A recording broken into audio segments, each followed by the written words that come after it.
সংগঠিত 24শে জুলাই গণ অভ্যুত্থান আহত এবং নিহতদের স্মরণে আজকের আলোচনা সভা এবং দোয়া মাহফিল। আলোচনা সভার একেবারে শেষ প্রান্তে আমি শেষ বক্তা হিসেবে আপনাদের সামনে দাঁড়িয়েছি। ইতিপূর্বে বক্তব্য রেখেছেন আজকের অনুষ্ঠানের সংগ্রামী প্রধান অতিথি বীর মুক্তিযোদ্ধা শেখ রফিকুল ইসলাম বাবলু, গণস্বাস্থ্যের অন্যতম কর্ণধার বর্তমান অধ্যাপক শওকত আরমান। বক্তব্য রেখেছেন ভাসানী জনশক্তি পার্টির অন্যতম প্রেসিডিয়াম সদস্য অ্যাডভোকেট মোহাম্মদ আলী, বাবুল বিশ্বাস, বিলকিস খন্দকার, মুশারফ হোসেন, জামাল ভাই সহ আরও অনেকে বক্তব্য রেখেছেন। প্রিয় সাথী ও বন্ধুগণ, আজকে আমরা জুলাইয়ের স্মৃতিচারণ নিয়ে আলোচনা করছিলাম। আসলে অনেকেই বলেছেন এটি 36 দিনের আন্দোলন নয় বা 15 দিন বা 1 মাসের আন্দোলন নয়, দীর্ঘ আন্দোলন সংগ্রামের ফসল এই 5 আগস্ট 2024। প্রিয় সাথী ও বন্ধুগণ, যেই দুঃশাসন শুরু হয়েছিল 1/11-এ মঈনুদ্দিন ফখরুদ্দিন অন্যায়ভাবে বাংলাদেশে রাষ্ট্র ক্ষমতা গ্রহণ করার মধ্য দিয়ে পরবর্তীতে শেখ হাসিনাকে বিভিন্ন কায়দায় ক্ষমতায় বসিয়ে যে ফ্যাসিজমের জন্ম দিয়েছিল, যা পৃথিবীর ইতিহাসকে এক কলঙ্কিত ইতিহাসে রূপান্তরিত করেছে। প্রিয় সাথী ও বন্ধুগণ, এই ফ্যাসিবাদকে বিতাড়িত করতে গিয়ে বাংলাদেশের অসংখ্য মানুষ গুম হয়েছে, খুন হয়েছে, রক্ত দিয়েছে, মামলা খেয়েছে, নির্যাতিত হয়েছে। তারই ধারাবাহিকতায় ভাসানী জনশক্তি পার্টি তৎকালীন ভাসানী অনুসারী পরিষদের অসংখ্য নেতাকর্মী বিভিন্ন সময় নির্যাতিত হয়েছে, কারাভোগ করেছে।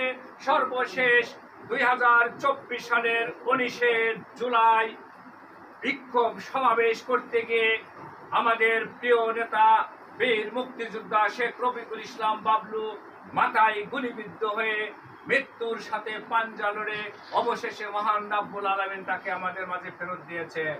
সেই আন্দোলনে তার একেবারে পাশে আমি ছিলাম।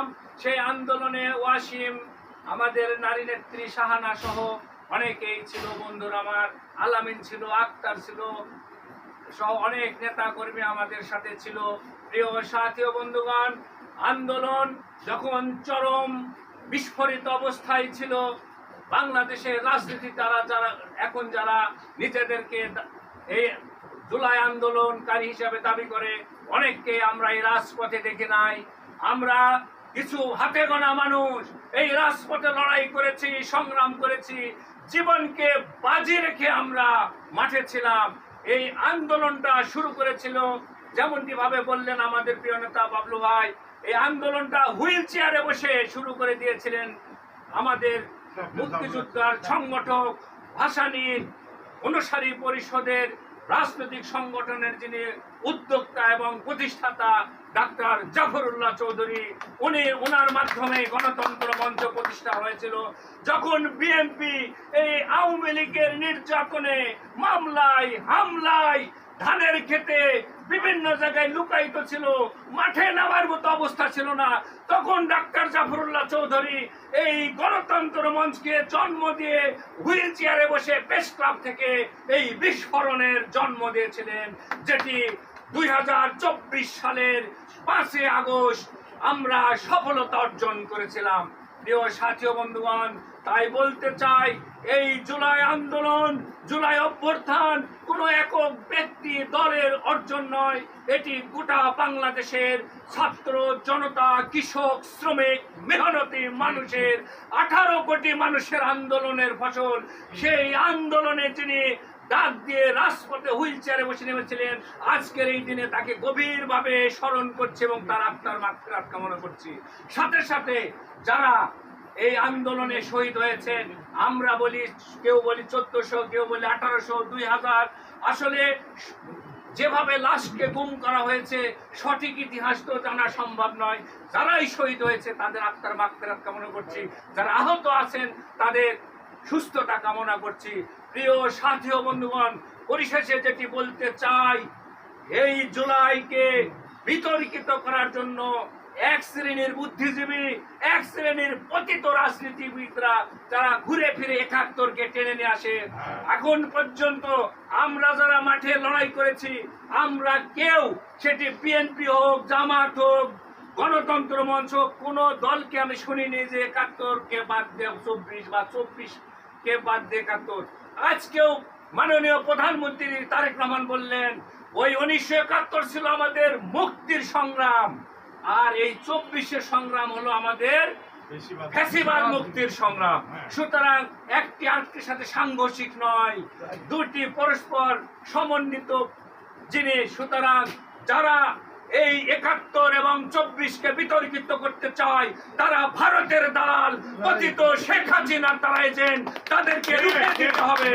প্রিয় সাথী ও বন্ধুগণ, আমরা জুলাইকে ধারণ করি, আমরা জুলাইয়ের যে সংস্কার হয়েছে সেটি বাস্তবায়নের জন্য আমরা মাঠে আছি, মাঠে থাকবো। আমার নেতা কাল দ্ব্যর্থহীন ভাষায় ওই বিএনপির সমাবেশে তারেক রহমানের সামনে একটি মাত্র নেতা মৌলানা ভাসানীর অনুসারী, তিনি বলেছেন এই জুলাই সনদকে বাস্তবায়ন করতে হবে, গণতন্ত্রের যে ভোট সে রায়কে বাস্তবায়ন করতে হবে। ১৯ দফা আমাদের বিএনপির একক কোনো দফা নয়, ১৯ দফা বিএনপির ছিল ২৭ দফা, আমাদের ছিল ১৪ দফা। এই গণতন্ত্র মঞ্চের সমন্বিত হয়েছে ৩১ দফা। এই ৩১ দফা যেমন বিএনপির দফা তেমন গণতন্ত্র মঞ্চের দফা। আমার নেতা কাল দ্ব্যর্থহীন ভাষায় তারেক রহমানকে বলেছে এই ৩১ দফাকে অবশ্যই বাস্তবায়ন করতে হবে। তারেক রহমানের সরকারের কাছে এই সংস্কারগুলো বাস্তবায়ন দেখতে চাই।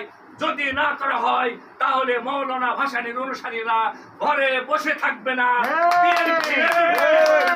মাঠে নেমে আন্দোলন করবে, এবং যতক্ষণ এই দেশের কৃষক, শ্রমিক, মেহনতি মানুষের মুক্তি না হবে ততক্ষণ আমরা রাজপথ ছাড়বো না।